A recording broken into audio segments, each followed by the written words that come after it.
everyone! Welcome to another vlog. Today, I'll be showing you how to make a simple but very healthy drink. It's actually very good for your body kasi it will boost your immune system. And of course, to stay healthy. Especially now that we have this COVID and the virus going around. So, syempre, we have to keep ourselves healthy. Kailangan mataas yung immune system. So, the simplest way to do it is to go with natural fruits, natural juice. Yeah, we don't put sugar anymore kasi the natural sweetness of the fruits, yun na yung magiging sugar nyo. So this one is really very healthy instead of drinking soda or milk tea. So ito, super sarap na niya and super healthy pa for your body. So, there. And then we use this. This is the juicer that we use. So, sobrang easy lang niyang gawin. I'll show you later how to do it. So, of course, you have to slice first the fruits.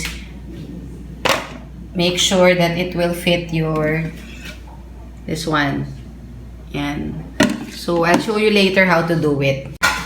So, syempre, make sure your knife is sharp enough to slice your fruits. And then, the good thing about this juicer, you don't have to remove the skin. Kasi sarili diyang magse-separate yung skin later. I'll show it to you. So, there. Actually, marami naman iba-ibang juicer. So, depende na lang kung ano yung ginagamit nyo. And the good thing about this is, you can mix veggies already dun sa mga fruits mo. So, kung meron kang mga kids who's not really into fruits and vegetables, ito yung very nice way for them to, very nice way for you to let your kids eat or may intake sila ng vegetables and fruits. Diba? Kasi masarap siya eh. So, hindi nila mafe-feel na vegetable na pala yung iniinom nila. So, there. For oranges, actually, pwede mo naman siyang ilagay na inside without peeling it.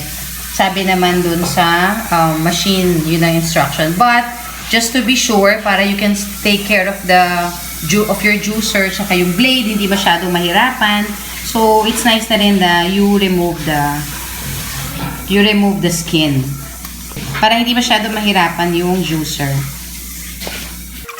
And then, you can actually use this. Meron din namang manual, especially for mga oranges. You just have to slice it and then squeeze it here. Tapos makukuha mo na yung juice here. You can just pour it out there. So, okay din yan if you don't have the juicer. Pwede naman any. So, you can use a lot of different things. If you want to use the manual juicer, which is this one, so you have to slice your orange first ng ganitong pa-side. There. So you have to slice your orange this way para mas-squeeze mo siya here. So example, this one. So, you just push it. See? Can you see the juice coming out? You just twist it as you press it down. There. There. So there, you can see the juice coming out. And yan, oh, ayan yung mga pulp bits as well. So, which is very good. So, talagang nakukuha niya. See? And then the juice goes all the way down there. So, ayan siya. So, very pure yan. Fresh orange talaga.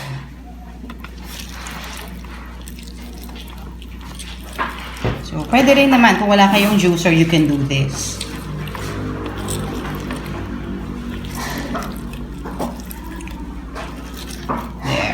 See? Nakuha na lahat ng juice. So, and then you can just pour this later. There. So, here, ito na lahat yung mga tinanggal namin from the fruits. Then, for the strawberries, we got some king berries from Baguio. Ito, of course, tinanggal lang namin yung top. Yung, what do you call that? Yung leaves on top. And then, ayan na siya. With this. So, you can just imagine. So, hindi mo na talaga kailangan mag-add ng sugar. So, what we have here now, we have, of course, the apple. And then, we have some oranges. And then, strawberries. There's more here. And then, we added some carrots. Actually, as I mentioned, you can add any vegetables that you like. Para panghalo sa kanya para makadaya ka sa kids mo.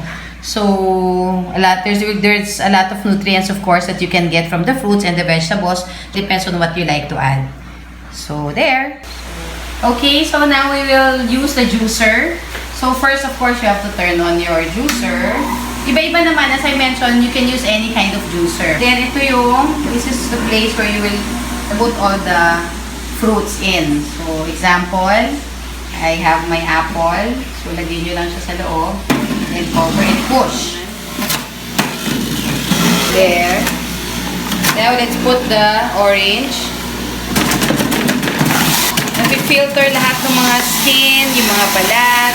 So, if you notice, pure juice lang talaga yung lumalabas. Kasi later, I'll show you kung saan napupunta yung mga skin. There.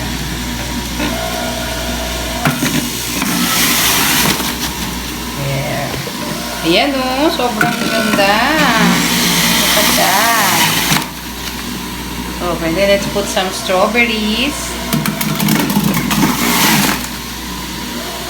To add sweetness and color to the juice. So, ayan. Diba? Very, very healthy and super yummy pa. It's not just healthy, it's really good. It tastes so good.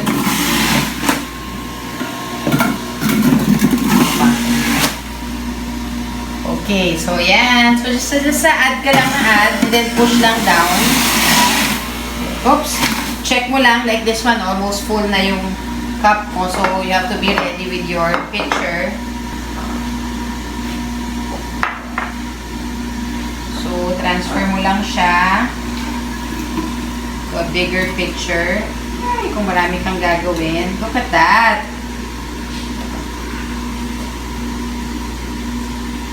See?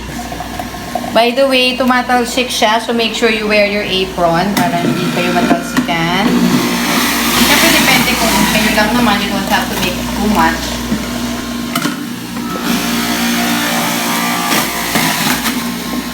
Yeah, you can really smell the sweetness and the freshness of the juice or the fruits. So, okay talaga siya. Naamoy ko pala, parang gusto ko na siyang inumin. This is actually best if it's cold, so you can add ice later. Separate mo na lang. Then, now I'll put the carrots. Ayan, look at the carrots juice will come out. Ayan o, look at the orange color. So, sobrang healthy talaga niya. And then, ay, meron pa pala. And after this, we'll use the strawberries para more color. So, yeah. And also, of course, to add sweetness to the juice. To add taste. And then, strawberries, oranges, lahat yan, very high in vitamin C. So, very good talaga for our body and to boost our immune system. Especially now, alam naman natin, we have to be very healthy nowadays because of the COVID. Wow, look at that. Look at the juice. Okay. So, just tilt it a bit para lumabas lahat ng juice, para makuha nyo lahat. See? There. Okay, yan na siya. And, as I mentioned earlier, dito lahat napupunta yung mga skin ng fruits at saka yung mga iba pang mga particles na dyan lahat napupunta. So, we keep that and we put that on the plants kasi it can also serve as fertilizer. So, sayang naman, so kesa itapon, we just put it on the plant.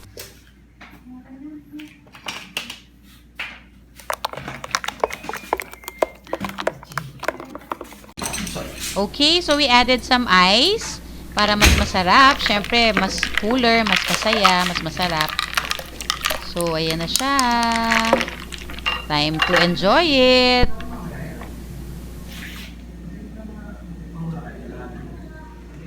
Okay, that's it. So again, you can use any juicer you like, whatever you have at home. And then you can also put any fruits, any vegetable that you like. Yung iba kasi they put celery, they put cucumber, again as I mentioned earlier. So depende kung ano yung gusto nyo. Of course, the more vegetables, the more fruits, mas okay. And yung taste din is also nice kasi sobrang sarap. Like the one that we made earlier. We put apple, orange, strawberry, and then carrot. So, it's really very good. Kung mapapatikim ko lang sa inyo, sana. Pero, anyway, you can try it at home. you can use any juicer, kung ano yung meron kayo, pwede naman. But it's really, really very good for your body. And it will really boost your immune system. Especially now, we really have to be healthy, stay fit. So, of course, you have to combine it with healthy eating, tapos regular exercise, balanced diet. So, lahat naman yun should be combined all together, not just, of course, the juice. Pero this one will really help. And then, one more thing is, kung yung kids nyo or kung sino man sa house na hindi mahilig talaga mag-vegetables or mag-fruits, so ito yung best way to let them take or let them eat their fruits and vegetables. Kasi nga, hindi nila ma-feel kasi hindi mo talaga siya malalasahan. Kasi it's really very good when you mix it with other fruits na gusto nila. So, there. Anyway, I hope you enjoyed this video and I hope you learned something from it. And I'll see you again next time. Thank you for watching. Bye!